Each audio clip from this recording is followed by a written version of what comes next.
সহযোগিতা করেন, না হলে আপনাদের মধ্যে ব্যাগ যাবে, সেখানে সহযোগিতা করবেন। আপনারা হইচই না করে, আওয়াজ না করে, যার দান করার ইচ্ছা সে দান করেন। আর যারা প্রশ্ন উত্তর শুনতে চান তারা ধীরস্থিরভাবে প্রশ্ন উত্তর শোনেন। আমি সবাইকে 10 টাকা হলেও উক্ত কাজেও শরিক হওয়ার জন্য আহ্বান জানাচ্ছি। আমাদের মসজিদের ইমাম বলেছেন বেদাত বলতে কিছু নেই, নাউজুবিল্লাহ মিন যালিক। আল্লাহ রাসূল যেখানে বলেছে বেদাত শব্দ, আয়েশা রাদিয়াল্লাহু তাআলা আনহার হাদিস, বুখারীর হাদিস, সেখানে ইমাম সাহেব কেমনে বলে বেদাত বলতে কিছু নেই? ইমাম সাহেবের কি বাপের পৈতৃক সম্পত্তি দিন? মেয়েরা হায়েজ অবস্থায় কোরআন পড়তে পারবে কি? এটা একটা বিতর্কিত মাসালা। কেউ কেউ বলেছে পড়তে পারবে, কেউ কেউ বলেছে পড়তে পারবে না। যারা বলেছে পড়তে পারবে তাদের দলিল কি? তাদের দলিল হচ্ছে মুমিন কোনো সময় অপবিত্র, প্রকৃত অর্থে অপবিত্র হয় না। একমাত্র যারা মুশরিক কাফের তারা প্রকৃত অর্থে অপবিত্র। ইন্নাল মুমিনুনা লা ইয়ানজাস, মুমিনরা কোনো সময় মসজিদের জন্য এখানে দেয়।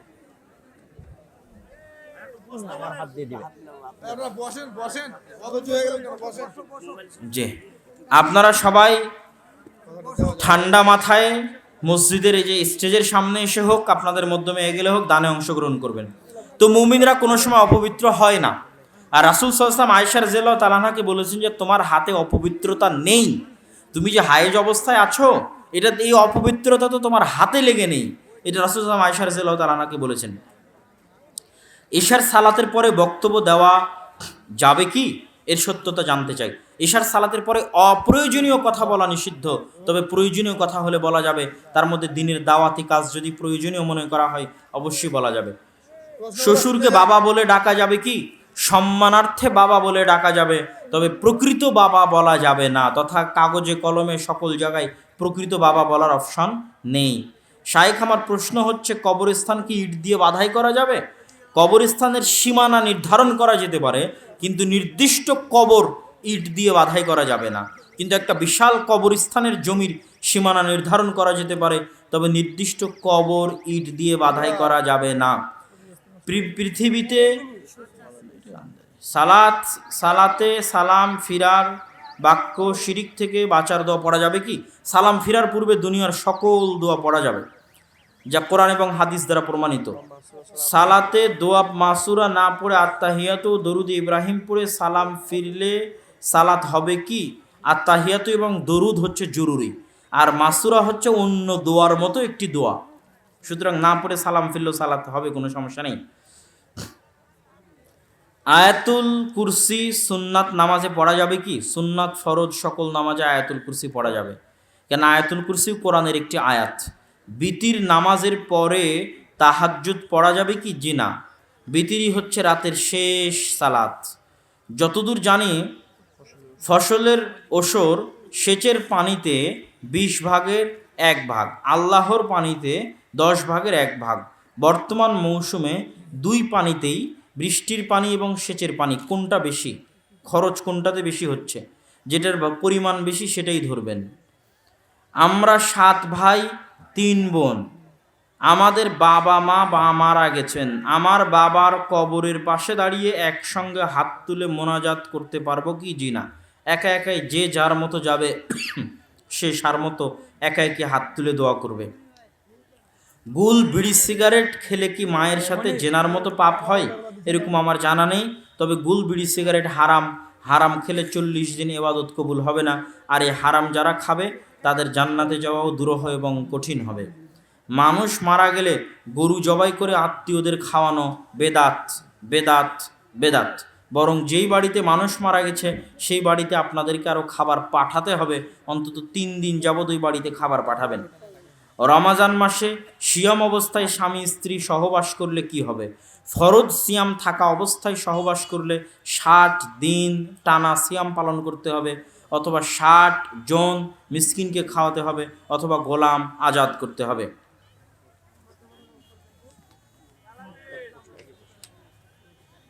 জৌনপুরি, আচ্ছা, কারো নাম বলতে হয় না, কোনো সময় বলবেন যে জৈনক বক্তা বলেছেন অমুক কাফের। কেউ যদি কাউকে কাফের বলে আর তিনি যদি কাফের না হন, তাহলে যে কাফের ফতোয়া দিবে সেই কাফের হয়ে যাবে। মাসিক শেষ হওয়ার পর গোসল এবং অজুর মাধ্যমে পবিত্র হতে হয়। হ্যাঁ, টঙ্গীর ইজতেমায় গেলে নাকি হজের নেকি হয়, ব্যাপারে কিছু বলুন। এইটা হজের অপমান, এর বেশি আর কি বলবো। কিসের অপমান? হজের অপমান, হজের অপমান। যেখানে হজ হচ্ছে আলিনাস লাল্লাদি বিবাক্কা, যে পৃথিবীর সর্বপ্রথম মসজিদ যেটা আল্লাহর ইবাদতের জন্য তৈরি করা হয়েছে সেটা মক্কায়। আর এই সর্বপ্রথম মসজিদ হুদাল্লিন নাস, মানুষের জন্য হেদায়েত স্বরূপ। ফেরেশতা বানিয়েছে, ইব্রাহিম বানিয়েছে, রাসূল সাল্লাল্লাহু আলাইহি ওয়াসাল্লাম বানিয়েছে। সেই মক্কা, সাফা, মারওয়া, আরাফা, সেগুলোর সাথে বাংলাদেশের জমির কোনো তুলনা আছে? কোনো তুলনা নেই। বাংলাদেশের জমিতে কোনো নবী এসেছে কিনা তারই প্রমাণ নাই। অনেকে বলে দাজ্জালের জন্ম হয়ে গেছে, অবশ্যই দাজ্জালের জন্ম হয়েছে বহু আগে। আল্লাহ রাসূলের যুগে সাহাবীরা দাজ্জালকে দেখে এসেছে।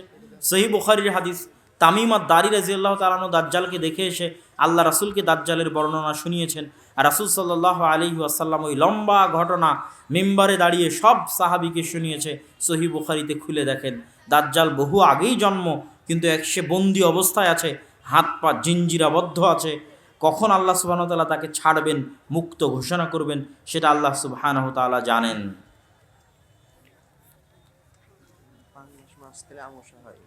মসজিদের জমি বন্ধক রাখা যাবে কি? বন্ধক রাখা বলতে আমি যেটা বুঝি, যে এই জমি বাবদ এত টাকা নিলাম, এই টাকা যতদিন ফেরত না দিব ততদিন তোমার কাছে জমি থাকবে, এই পদ্ধতি হারাম।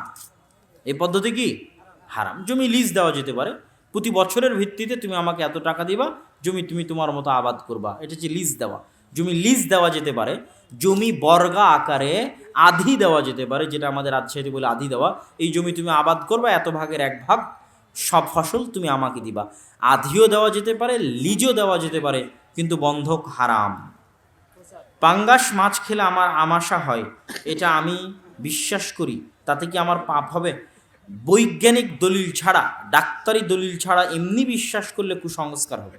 ডাক্তার যদি বলে যে হ্যাঁ সত্যি, নির্ধারিত একজন বক্তার নাম উল্লেখ করে বলেছেন যে অমুকের বক্তব্য শোনা যাবে কিনা, আমি নির্ধারিত কোনো বক্তার নাম উল্লেখ করে কোনো প্রশ্নের উত্তর দিতে আগ্রহী নই। কোনো বক্তার বক্তব্য শোনা যাবে কি যাবে না এ বিষয়ে নির্ভর করে আপনার জ্ঞানের উপর, আমার ফতোয়ার উপর নয়। কিসের উপর নির্ভর করে? আপনার জ্ঞানের উপর।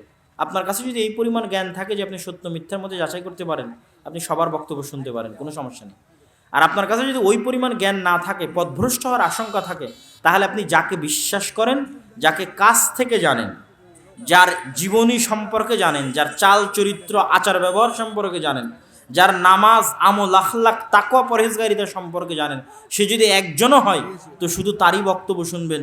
অন্যের বক্তব্য শুনে যাকে চেনেন না, জানেন না, জীবনে দেখেননি, তার আমল আখলাক, তার শিক্ষাগত যোগ্যতা জানেন না, তার সাথে উঠা বসা করেননি, চলাফেরা করেননি, তার বক্তব্য শুনে পথভ্রষ্ট হয়ে লাভ নাই। আবার যার চেহারা দেখা যায় না তারটা তো আরও নয়, কেননা যার চেহারা দেখা যায় না, শুধু অডিও শোনা যায়, ওটা শয়তানেরও অডিও হতে পারে এবং শয়তান অডিও দিতে পারে। আল্লাহ রাসূলের যুগে যদি শয়তান মিথ্যা হাদিস বলতে পারে, তা আমার যুগে ইউটিউব, ফেসবুক, টুইটারে ফেক অ্যাকাউন্ট বানিয়ে শয়তান মিথ্যা হাদিস দিতে পারে, মিথ্যা পোস্ট দিতে পারে, মিথ্যা অডিও দিতে পারে।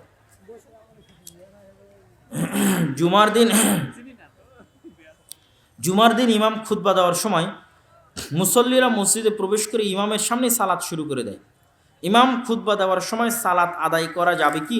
যদি তাহিয়াতুল মসজিদ হয়, তথা মসজিদের যে 2 রাকাত সালাত আদায় না করে মসজিদে বসা যায় না, যদি ওই 2 রাকাত সালাত হয়, তাহলে ইমাম খুতবা দিলেও খুতবা দেওয়া অবস্থাতেই তাহিয়াতুল মসজিদ আদায় করে মসজিদে বসতে হবে।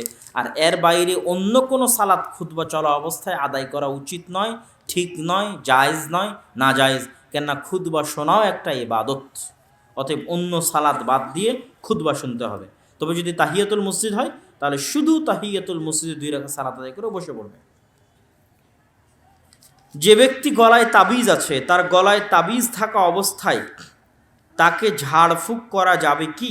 তাবিজ শিরক, আর শিরকের সাথে মুসলমানের সম্পর্ক রাখা উচিত নয়। শিরকি জিনিস গলায় রেখে আল্লাহর সাহায্য পাওয়া সম্ভব নয়। অতএব আল্লাহর উপর পূর্ণ আস্থা, পূর্ণ বিশ্বাস থাকলে, আল্লাহর কোরআনের উপর পূর্ণ আস্থা, পূর্ণ বিশ্বাস থাকলে, নাস ফালাক ইখলাস আয়াতুল কুরসির উপর পূর্ণ বিশ্বাস থাকলে, নাস ফালাক ইখলাস আয়াতুল কুরসির পাওয়ার, ক্ষমতা, শক্তির উপর পূর্ণ বিশ্বাস যদি থাকে, যে হ্যাঁ নাস ফালাক আয়াতুল কুরসি ইখলাস সূরা ফাতিহা সূরা বাকারার শেষ 2 আয়াত পৃথিবীর সকল জাদু টোনা বদনজর জিন শয়তান সব কিছুকে ধূলিসাৎ করে দিতে পারে একদিন আগে একদিন পরে। এই যদি শক্ত মজবুত বিশ্বাস থাকে তাহলে তাবিজ খুলেই ঝাড়ফুঁক করতে হবে, আর যদি বিশ্বাস না থাকে তাহলে ঝাড়ফুঁক করলেই কি আর না করলেই কি, তাবিজ সহ মরে গিয়ে জাহান্নামে যখন যাবে তখন সে বুঝতে পারবে যে তার আসল অবস্থাটা কোথায়। উস্তাদ, আমি জানি মৃত ব্যক্তির উদ্দেশ্যে দাওয়াত খাওয়ানো হারাম, কিন্তু আমাকে আমার শিক্ষকেরা আমাকে জোর করে পাঠায়। লা তাআতা লি মাখলুকিন ফি মাসিয়াতিল খালিক, সৃষ্টিকর্তার লঙ্ঘনে সৃষ্টি জীবের কোনো আদেশ মানা যাবে না।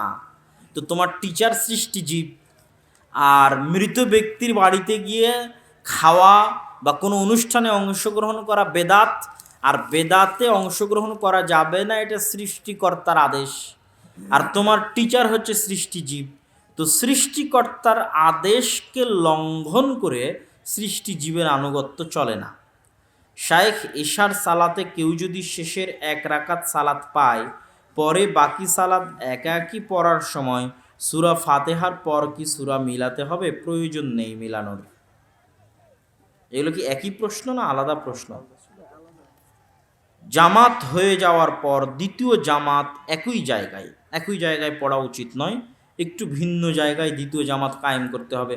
খুব ভালো হয় যদি মসজিদের ওই মূল এরিয়ার বাইরে দ্বিতীয় জামাত কায়েম করা হয়, বারান্দায় দ্বিতীয় জামাত কায়েম করা হয়, যাতে প্রথম জামাতের গুরুত্ব বহাল থাকে।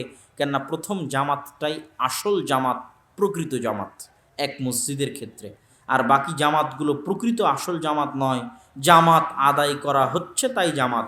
সেই ক্ষেত্রে প্রথম জামাতের গুরুত্ব রক্ষার্থে ওই জায়গায় আদায় না করে একটু পিছনে, একটু দূরে, একটু ডানে, একটু বামে, খুব ভালো হয় বারান্দায় গিয়ে আদায় করলে। আমাদের গ্রামে পুরুষ লোক হুজুর মাকে কোরআন শিক্ষা দিচ্ছে অনেক বেশি আওয়াজ করে, এটা কতটুকু ভালো? সবচেয়ে উত্তম হচ্ছে মহিলা মানুষকে শিক্ষা দিবে। যদি মহিলা মানুষ কোনো মতে নাই পাওয়া যায়, সেক্ষেত্রে পুরুষ মানুষ সম্পূর্ণ পর্দার আড়াল থেকে কোরআন শিক্ষা দিতে পারে। শায়েখ, আমি কোনো এক ওয়াক্ত ফরজ সালাতে 1 বা 2 রাকাত পাইনি, বাকি সালাত পড়ার জন্য কখন দাঁড়াবো? কোনো এক ওয়াক্ত ফরজ সালাতে জামাতের সাথে ছিল না জামাতবিহীন ছিল, বুঝতে পারিনি। যদি জামাতবিহীন একাকি হয়, সময় পার হয়ে গেছে, না এটা তো জামাতি না, যখন ইমাম সালাম শেষ করবে তখন তুমি দাঁড়াবা। ঢাকা টুঙ্গির ইজতেমায় কি কি বেদাত চালু আছে, আর সেগুলো বাদ দিলে কি যাওয়া যাবে? তাবলিগ বা দাওয়াতি কাজ উত্তম। তাবলিগ করা, দাওয়াতি কাজ করা প্রত্যেক মুসলমানের উপর ফরজ, জরুরি। কিন্তু সেই তাবলিগ, সেই দাওয়াত হতে হবে আল্লাহ রাসূলের দেখানো পদ্ধতি অনুযায়ী। তো আমি তাবলিগ জামাতের লোকেরা যে কাজ করে তাদের আন্তরিকতার বিষয়ে আমি কোনো প্রশ্ন উঠাবো না, বা তাদের খুলুসিয়াতের বিষয়ে কোনো প্রশ্ন উঠাবো না, কিন্তু 2টা বিষয় অবশ্যই প্রশ্নবিদ্ধ। একটা হচ্ছে নির্ধারিত যে ফ্রেম তৈরি করা হয়েছে, ওই ফ্রেমকে একমাত্র লাস্ট ঘোষণা করা এবং ওটার উপর বিভিন্ন ফজিলত কায়েম করা, যে এত চিল্লা দিলে এই ফজিলত, এই করলে এই ফজিলত, যেগুলো সব বানোয়াট, আল্লাহ রাসূলের হাদিসে নাই, এটা বলা এবং ওটা মনে করে ওটাতে অংশগ্রহণ করা বেদাত। দ্বিতীয়ত, ফাজাইল আমলের মধ্যে অনেক জয়ীফ এবং জাল হাদিস আছে। যদিও বর্তমানে হানাফি আলেম ওলামারা ফাজাইল আমলের তাহকিক এবং তাখরিজ করে নতুন একটা সংস্করণ আনার চেষ্টা করতেছে। যদি তাহকিক ঠিক থাকে, ভালো উদ্যোগ, আমি উদ্যোগকে সাধুবাদ জানাই। আর এই রকম যদি সঠিক তাহকিক তাখরিজ ও ফাজাইলে আমল, একদম জাল জয়ীফ হাদিসকে বাদ দিয়ে সহিহ ফাজাইলে আমল যদি সকল মসজিদে সকল জায়গায় রাখা হয়, আর এই ধরনের মিথ্যা ফজিলতের ধোকা, যে টঙ্গীর ইজতেমায় গেলে হজের নেকি হবে, অমুক হবে, তমুক হবে, এই সমস্ত মিথ্যা কথাবার্তা, বেদাতি কথাবার্তা যদি মানুষ নিজের বিশ্বাস থেকে বাইরে রাখে, তাহলে স্বাভাবিক এই সম্মেলনে যেমন আপনি এসেছেন, এই রকম একটা স্বাভাবিক সম্মেলনে আমিও যেতে পারি। কিন্তু এই স্বাভাবিক সম্মেলনে আসলে এত নেকি হবে পরপর 3 বছর আসলে এই হবে, পরপর 10 বছর আসলে এই হবে, তারপর আস্তে আস্তে এটাই আসলে হজ হয়ে যাবে, এই মনে করে আসলে তো গুনাহগার হবেন, জাহান্নামে চলে যাবেন। কিন্তু এই ধরনের সকল শর্তমুক্ত অবস্থায় স্বাভাবিক সিম্পল এক জায়গাতে কোরআন এবং হাদিসের কথা হচ্ছে, কোরআন এবং সহি হাদিস অনুযায়ী আলোচনা হচ্ছে, সেখানে তো যাওয়া যায়, অংশগ্রহণ করা যায়, করলে নেকি হবে। কিন্তু যেখানে সবই জাল এবং জয়ীফ হাদিসের উপর ভিত্তি করে এবং মিথ্যা ফজিলতের ধোকায়, সেখান থেকে দূরে থাকাই উত্তম। সহি শুদ্ধভাবে সালাত আদায় করলে ইমাম বিরোধিতা করে, এমন অবস্থায় করণীয় কি? সবর, সবর, সবর, ধৈর্য ধারণ করতে হবে। আল্লাহ সুবহানাহু ওয়া তাআলা আমাদের সবাইকে, অত্র প্রোগ্রামের আয়োজকদেরকে